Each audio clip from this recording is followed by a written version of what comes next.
ત્યારે એ બેને એવું સારું લાગ્યું. એ કે આંટી મેં જ ના તમે ખોટું નથી કરતા. હું એવું નથી કહેતી પિક્ચર જોવા ના જાઓ. હું એવું નથી કહેતી કે તમારા વરારે ફરો નહીં. ઠાકોરજી રાજી છે તમે યુગલ સ્વરૂપે ફરો છો, જાઓ છો, બધા રસ લ્યો છે, પણ ઠાકોરજી હક કોની ઉપર કરે છે? આ દાખલો મારો નથી હો, વલ્લભ કુળે કે કોઈ ભગવદીઓએ આપેલો. તમે બધા રાજી થાવ ગીલાબેન આવડે જ ના મારવાલા મને આમાં. હું તો સાંભળેલું તમને બધાને કહું છું. તમે તો તમે હજી ભાભી છો કે માં છો એ નક્કી કરી લ્યો. મને કે ભાભી જ છીએ એ કે. હવે આ દાદા એ બધું સાંભળ્યો, હજી સાંભળજો. આટલું બધું હું બોલીને તો એમ એવું હશે નાકમાંથી લેટ જાય, મોઢામાંથી લાળ પડી જાય. આપણને આમ ગેઝેટેડ ઓફિસર હતા. પછી એણે જે એ બોલ્યા નહીં એ મને આમ હજી મારા રૂંવાટા ઊભા થાય. તો હું કોણ? જો એ આ માં છે, આ ભાભી છે, હું તો મેં તમે ના દબાવા. અને જે એ નાયચા છે, ઊભા થઈ ગયા, એનામાં ત્રેવડ નહોતી. એના છોકરાઓને ચિંતા થતી હતી કે એને ડાયપર પહેરાવેલું છે, એને ક્યાંક અહીંયા તકલીફ ના થઈ જાય. અને જે એણે આનંદ કર્યો, એ લોકો બેઠક જઈને આવ્યા હતા એટલે ગળામાં ઉપર નહોતો. ઊભા થઈને મને પહેરાવીને કે હું નંદ બાવા એમ. એ વાતને 2-3 મહિના થયા.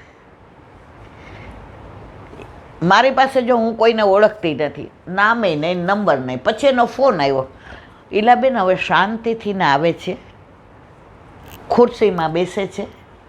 પહેલાં અમે છે ને એમને આવવા નહોતા દેતા. શું કામ? ડાયપર પહેરાવેલું હોય એટલે ઠાકોરજીને. હવે સવારે નાય ને તો ડાયપરની ના પાડે.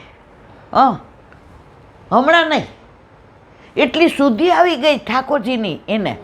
પછી ઠાકોરજી પાસે આવે, ગળામાં કંઠી હોય, તિલક કરી દઈએ અમે.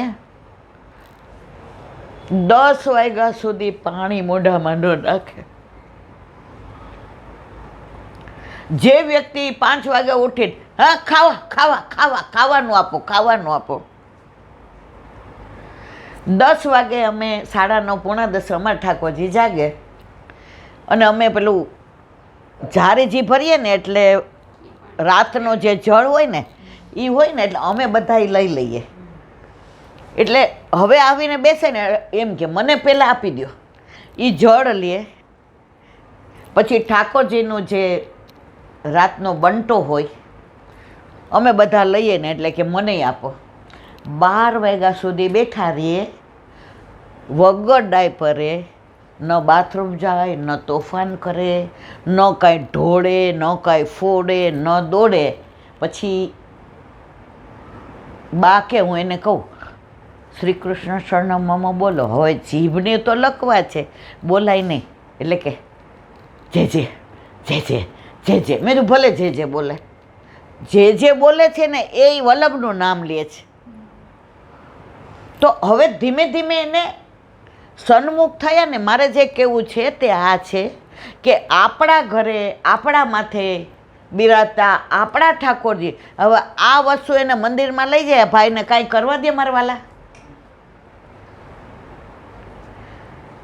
તો આપણા ઠાકોરજીમાં જે સામર્થ્ય છે, એટલે શ્રીનાથજી અને આપણા ઠાકોરજીમાં કોઈ ભેદ નથી. ઓલા 1000 બલ્બના ને આપણા 100ના ના. 2 કલાક વગર ડાયપરે એ બેઠા રહે છે અને કશું બગાડતા નથી. કારણ કે એનું ચિત્ત શેમાં જોડાઈ ગયું? હવે એવા મેન્ટલી રિટાયર્ડનું ચિત્ત જોડાઈ જાય છે, આપણા જેવાનું જોડાય છે. હું તો મારી વાત કરું, તમારા લોકોને નહીં. કે આપણે બધા ઠાકોરજી પાસે હોઈએ છીએ, પણ ઠાકોરજી સાથે નથી હોતા. અને તમે માર્ક કરજો, તમને સૌથી વધુ વિચાર છે ને, જો મારે કાંઈ કહેવું પડ્યું, કારણ કે હું એ જ છું.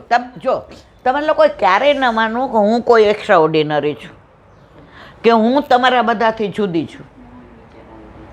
એમાંય તમારા ઘરે કાંઈ સેજ બી પ્રોબ્લેમ થયો હોય, બધાને ઘરે હોય, એવું કાંઈ વિચારવાનું જ નહીં કે તમારી તબિયત સારી ન હોય, કે તમને કોકે હર્ટ કર્યા હોય, તો વધુમાં વધુ વિચાર તમને એના આવશે કે ઠાકોરજીના આવે છે?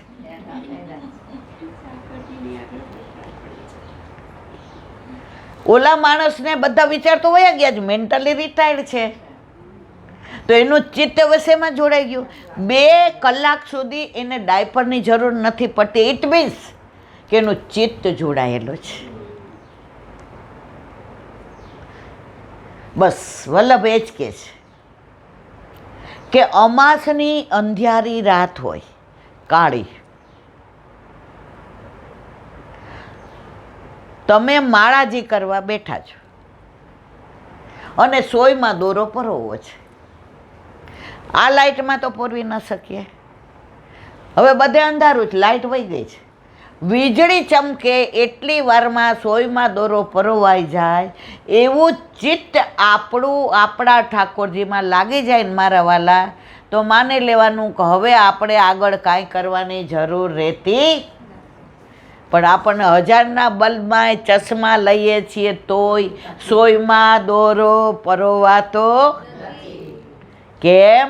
કારણ હું ને તમે આપણે બધાય જાણીએ છીએ.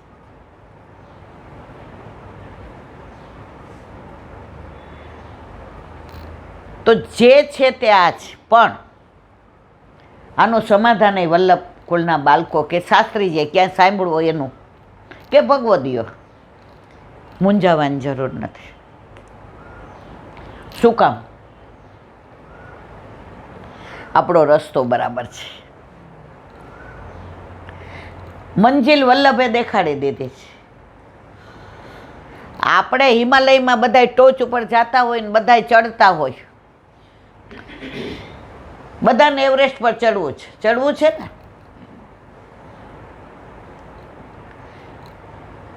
બધાય જાય છે, આપણે જોઈએ તળેટીમાં ઊભા છીએ, રજિસ્ટ્રેશન થઈ ગયું છે આપણું. બીજા બધા જોવા આવે ને, જોઈને હા બધા ચડે છે ને, બહુ સરસ બહુ સરસ, આમ વયા જાય આમ વયા જાય આમ વયા જાય. પણ આપણે શું પ્રયત્ન કરીએ છીએ કે ચલો ને એકાદ પગથિયું તો ચડીએ. મંજિલ ખબર છે, એવરેસ્ટ. બધાય આડાવડા રસ્તે ગયા, આપણું રજિસ્ટ્રેશન કરી દીધું ગવર્મેન્ટે કે તમે એલાઉડ ટુ ડુ. આપણે બધા કયા છીએ રજિસ્ટ્રેશન વાળા? બ્રહ્મ સંબંધ લીધું છે ને? જે આડાવડા ગયા એ બીજે ગયા છે. વલ્લભ કે મારે આની ચિંતા જ નથી. શું કામ?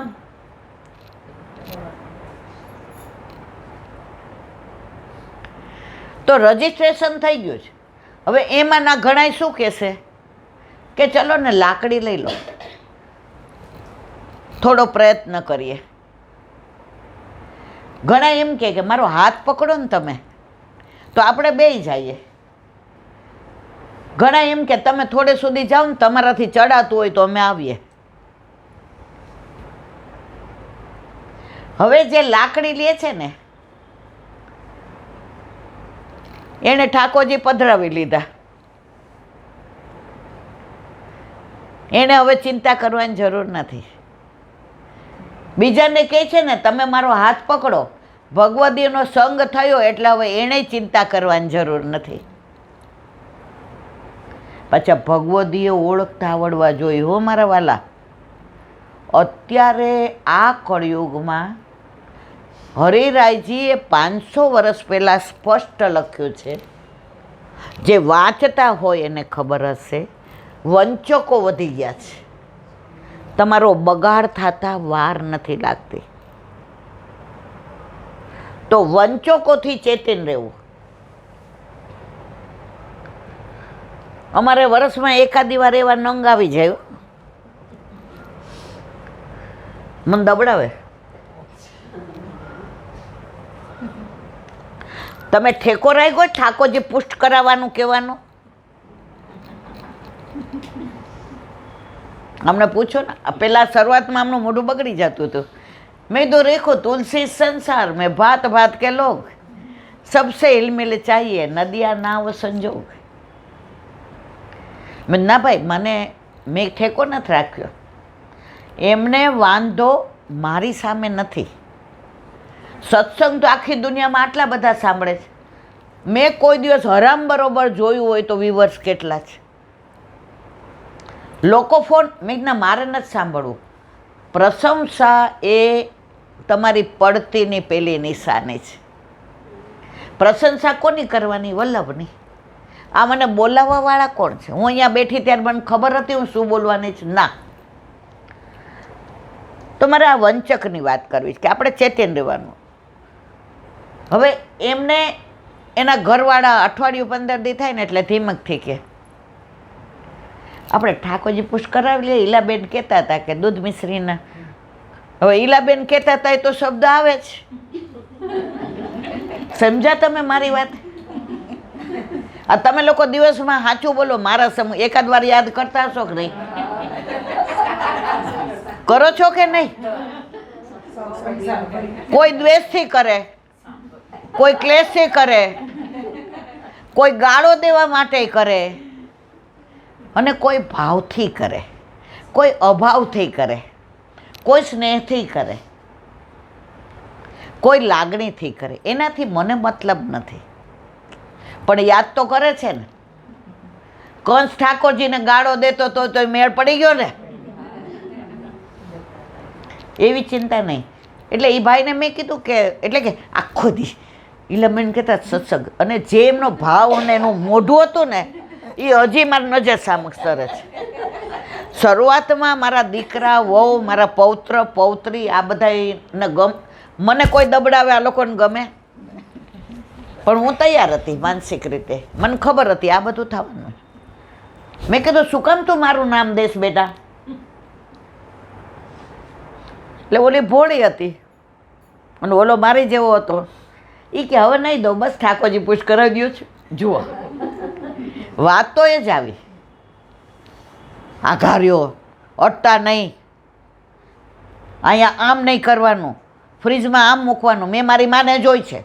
મારે આજે નહીં, કાલે નહીં, ક્યારેય નહીં ઠાકોરજી પુષ્ટ નથી કરાવવા. મેં તો સાચી વાત. એટલે ઓલી છોકરી મારા સામે જુએ, કયો ને શું સાચી વાત, કયો ને. મેં શાંતિ રાખ. મેં તો શેનાથી આઘું રહેવાનું? કે અમારા ઘરે બિરાજતા હતા ને તો મારી માર ગામમાં નદીએ નાવા જાય ને પછી આમ કરીને આવતી હતી. જોયું છે ને તમે બધાએ? આ બધાય સાક્ષી છો ને, મેં જોયું છે. મારા ઘરે એ જ હતું. પછી કે જમવા દે ને તો રોટલી આમ નાખે, ફેંકે. તમે બધાએ જોયું છે. મેં ના ભાઈ, આ પુષ્ટિ માર્ગ નથી. પુષ્ટિ માર્ગ તો એમ કે છે આવો રી આવો સબ મંગલ ગાવો રી ગાવો. મેં તો ગુસાઈજી હોય કે અષ્ટસખાઓ હોય, વલ્લભ હોય કે હરિરાયજી હોય, ગોકુલનાથજી હોય કે પુરુષોત્તમજી હોય, દ્વારકેશજી હોય કે અત્યારના બાળકો હોય, બધા એવું કહે છે ના, દૂર ના જાઓ, અમારી પાસે આવો. મને કે તમારી વાતોમાં હું નહીં આવું. આ નીલા ભલે આવી ગઈ, ઓલી નિરાશ થઈ ગઈ. એ મને પૂછવા આવી હતી તમારી પાસે ઝાંપીજી છે? આ હા પાડે ને તો મારા ઘરે હું છાના મના પ્રભુ પધરાઈ આવી છું. બોલો કે ચલો ઊભા થાવ, આ ઈલાબેન તો બંધ નહીં થાય. આ શબ્દો એ ભાઈના. મેં તો આવ્યા છો સેજ કણકો લઈને જાઓ. સવારે છે ને સાંજે મારે ત્યાં 5 થી 6 વયસ તો કેટલા હોય મને ખબર ન હોય.